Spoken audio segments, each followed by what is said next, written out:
رفقۂ محترم، السلام علیکم ورحمۃ اللہ وبرکاتہ۔ دیکھیے، میں بارہا آپ سے کہتا ہوں، اور اللہ کا اصل میں تقاضا یہ ہے، جب آپ قرآن پڑھیں گے ترجمے سے، ٹرانسلیشن سے، جو بھی زبان آپ کو آتی ہے، تو ایک ایک چیزیں کھل کے سامنے آئیں گی۔ کیا ہے اللہ کا تقاضا؟ کہ اللہ یہ چاہتا کہ انسان صرف مسلم نہ بنے، صرف مومن بن کے نہ رہ جائے کہ بس مسلم اور مومن۔ کیسا مومن؟ کہ بس بزرگوں نے جیسا بتایا اسلام ویسا سیکھ گئے، جیسا علماء حضرات نے بتایا پیش کیا ویسا سیکھ گئے، بس، کیونکہ آیتیں موجود ہیں۔ کیا تم تمہارے بزرگوں کی پیروی کرو گے؟ وہ غلطی پر ہے تب بھی، تو ان کی غلطی کب دکھیں گی آپ کو؟ پھر یہ بھی آیت موجود ہے، انہوں نے اپنے عالم و درویشوں کو اور مشائخوں کو اللہ کے سوا اپنا رب بنا لیا ہے۔ تو اللہ کیا چاہتا ایک انسان سے، خصوصی طور پہ ایک ایمان والے سے، کہ وہ شعوری مسلم بنے۔ شعوری مسلم، اس کو شعور ہونا۔ کوئی عالم کی طرف سے کوئی بات آتی ہے تو ہمیں سمجھ میں آنا کہ وہ عالم صاحب علماء حق کی کیٹیگری میں آتے ہیں کہ علماء سو کی۔ علماء حق بھی اور علماء سو بھی ہے نا۔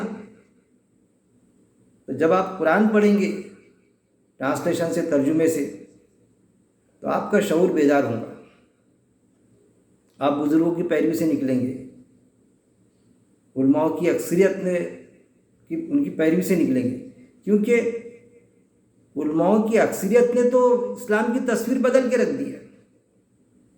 ہم جو ایک دم ان کے سامنے سر جھکا دیتے نا، اکثریت نے علماء کی اسلام کی تصویر کو مسخ کر کے رکھ دیا۔ پھر یہ بھی دیکھیں گے آپ کہ ہمارے سامنے رکھے جاتا ہے اجتماعیت سے جڑ جاؤ، کسی بھی جماعت سے جڑ کے کام کرو، اجتماعیت کے بغیر اسلامی نہیں ہے، تو اس سے بھی آپ انکار نہیں کر سکتے۔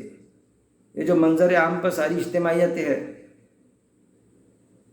جیسا میں سارے علماء پر آکشیپ یا آبجیکشن نہیں رکھ رہا ہوں، تنقید نہیں کر رہا ہوں، علماء حق بھی اور علماء سو بھی، ایسا جو یہ جماعتیں ہیں، اجتماعیت ہے جو دعویٰ کرتی ہے کہ ہم قرآن کے مطابق، قرآن حدیث کے مطابق لوگوں کو سمجھاتے ہیں، سمجھتے ہیں، خود بھی زندگی بسر کرتے ہیں، لہٰذا ہماری اجتماعیت سے جڑ جائیے آپ۔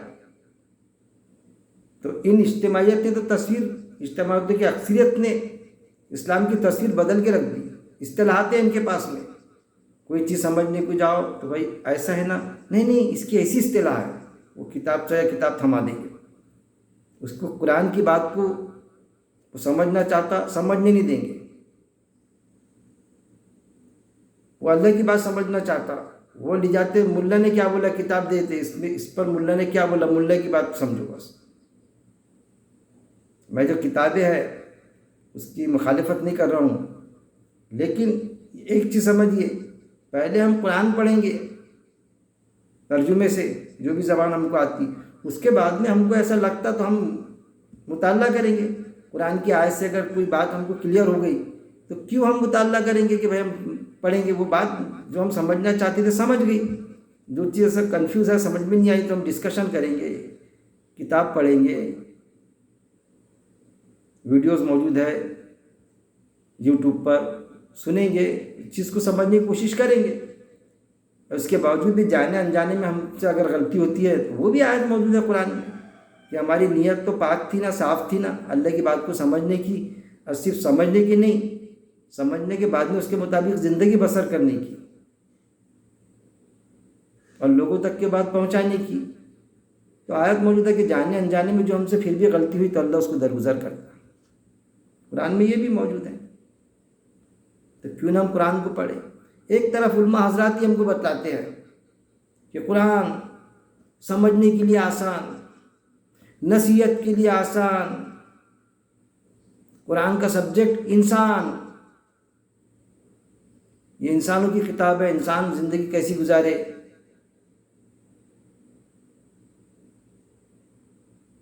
وے آف لائف، دین، اس کا مطلب زندگی گزارنے کا طریقہ۔ اور دوسری طرف جب ہم قرآن کو سمجھنے کی کوشش کرو تو اس میں بھی طرح طرح کے معاملہ، کہ بھائی قرآن کو سمجھنے کے لیے 14 علوم چاہیے، 16 علوم چاہیے، یہ معاملہ.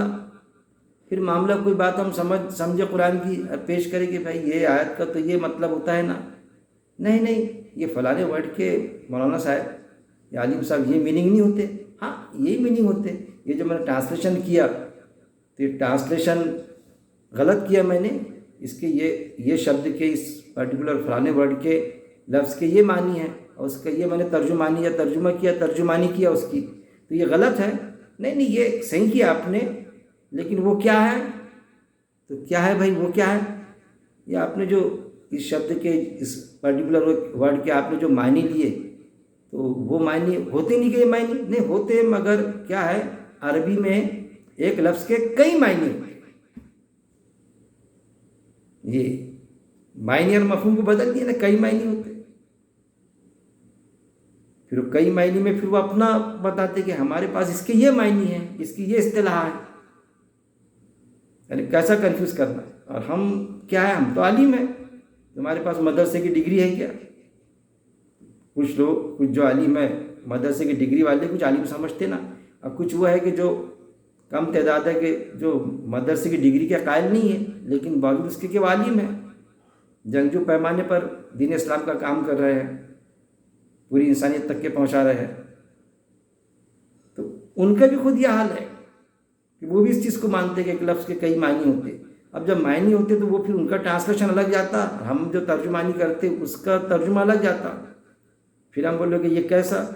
تو نہیں، اس میں کیا ہے، علماء کا اجماع ہے، یہ لاتے.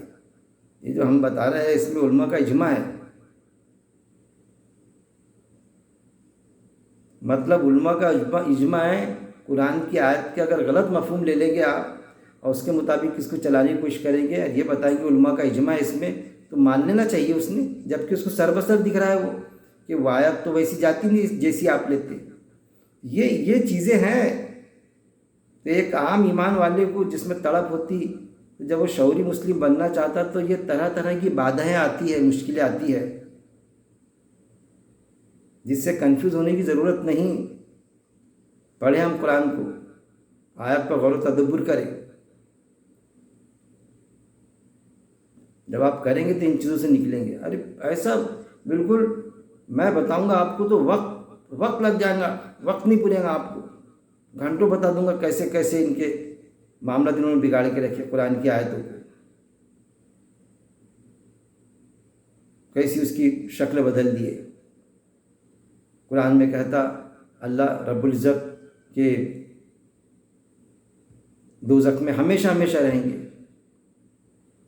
اب علماؤں کی اکثریت یہ بتاتی کہ نہیں،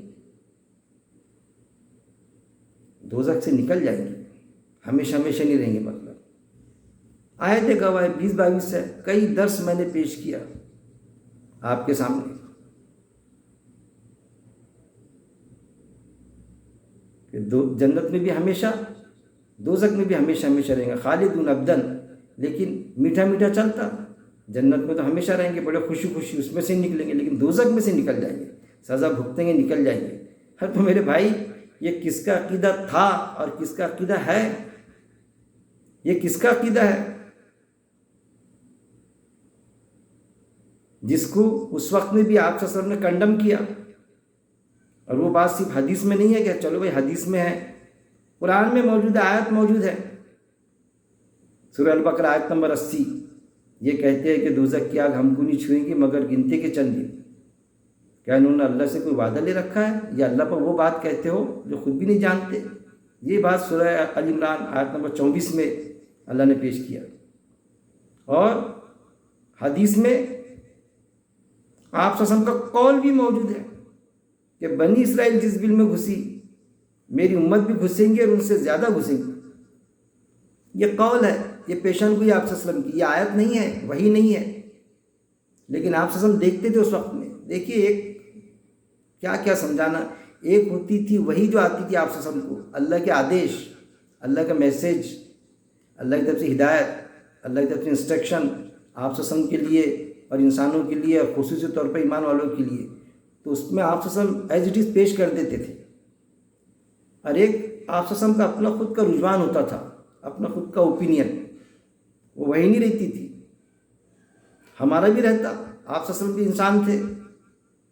قرآن میں آیت گواہ ہے کہ میں بھی تمہارے جیسا انسان ہوں. مجھ میں تمہیں صرف یہ فرق ہے کہ میرے پر آیت وہی نازل ہوتی ہے اور تم پر ہو نہیں سکتی. پہلے کے کسی نبی نے یا رسول نے یہ چیلنج سے یہ نہیں کہا، اللہ نے نہیں کہلوایا. آپ بولیں گے ایسا کیسا، تورات انجیل زبور کا آپ کو گیان ہے کیا؟ میں نے پڑھا نہیں تورات انجیل زبور، لیکن میں دعوے سے کہتا ہوں کہ پہلے کے کسی نبی نے یہ نہیں کہا جو آپ صلی اللہ علیہ وسلم نے کہے کہ مجھ پر وہی آتی ہے اور تم پر آ نہیں سکتی. کیوں کہ نبوت کا دروازہ کھلا تھا میرے بھائی. آپ صلی اللہ علیہ وسلم کو اللہ نے کیوں بولنے لگایا؟ اس لیے بولنے لگایا کہ قرآن میں آیت موجود ہے کہ نبوت کا دروازہ بند ہو گیا، اب نبوت ختم ہو گیا آپ صلی اللہ علیہ وسلم کی. تو ظاہر ہے کوئی دوسرے پر کسی پر تھوڑی وہی نازل ہو گیا. اور جو بھی ایک وہی آتی تھی آپ صلی اللہ علیہ وسلم کو ایز اٹ از آپ صلی اللہ علیہ وسلم نے لوگوں تک کے، خصوصی طور پہ ایمان والوں تک کے پیش کر دیے.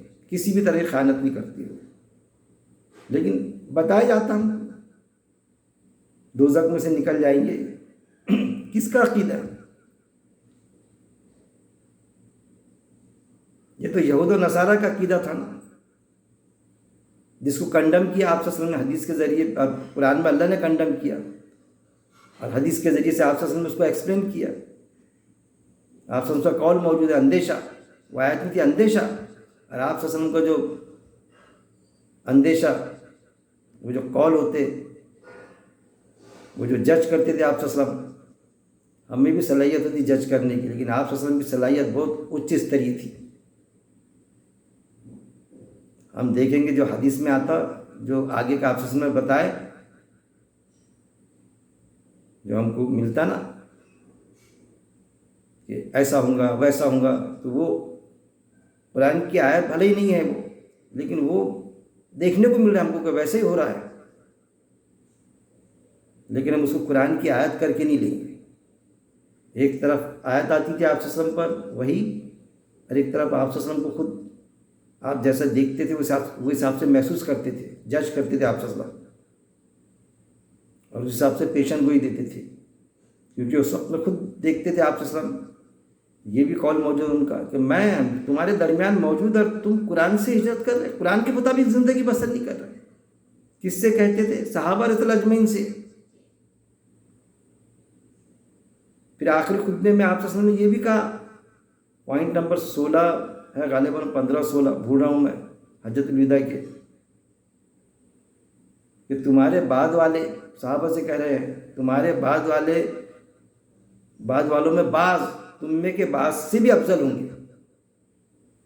یہ بڑی سوچنے کی بات ہے. یہ جو نقطہ آپ نے بیان کیا نا، ہم کو بتایا جاتا نا علماء حضرات کے ذریعے، آپ تو صحابہ کے پیر کی برابر نہیں کر سکتے، ویسا تو ہم زندگی بسر نہیں کر سکتے. ایسا نہیں میرے بھائی. سارے صحابہ کو جنت فردوس میں جائیں گے ایسا نہیں، اس سے کوئی انکار نہیں. سارے صحابہ صحابہ یعنی ایمان والے جنہوں نے اپنے ایمان کی حالت میں آپ صلی اللہ علیہ وسلم کو دیکھا، سب جنت میں جائیں گے. یہ ہمارا عقیدہ ہے. لیکن سب جنت فردوس میں جائیں گے ایسا ضروری نہیں ہے. حدیث سے موجود ہے کہ اگر ایسا کروں گے تو آپ میرے ساتھ میں ہوں گے. 2 انگلیوں کا اشارہ کر کے آپ سے پیش کیا. اب کسی صحابی رسول نے ویسا کیے تو جنت فردوس میں آپ صلی اللہ علیہ وسلم کے ساتھ میں رہیں گے. اور آپ صلی اللہ علیہ وسلم کے کیا، آپ صلی اللہ علیہ وسلم کون سی جنت میں جائیں گے؟ جنت فردوس میں. سارے انبیاء اکرام. اب وہ کیا دروازہ جنت فردوس کا بند ہو گیا؟ آج بھی کھلا ہے. کوئی صحابی صرف جنت میں جائیں گے وہ عمل پر، جیسا حدیث آتی نا کہ بھئی یہ بس 5 فرض کروں گا میں، اس کے مطابق روزہ رکھوں گا، فرض نماز پڑھوں گا، فرض وہ جو حدیث میں آتا ہمیشہ میں پیش کرتا، اور زکوٰۃ دوں گا، بس فرض زکوٰۃ، اس کے علاوہ کچھ نہیں کروں گا. اور ایک اللہ کو مانوں گا، ایک اللہ کے لیے کروں گا. تو آپ صلی اللہ علیہ وسلم نے کہا کہ یہ جو جنتی شخص دیکھنا ہے، تو صحابہ نے کہا تو یہ جو شخص جا رہا ہے یہ جنتی ہے. Minimum criteria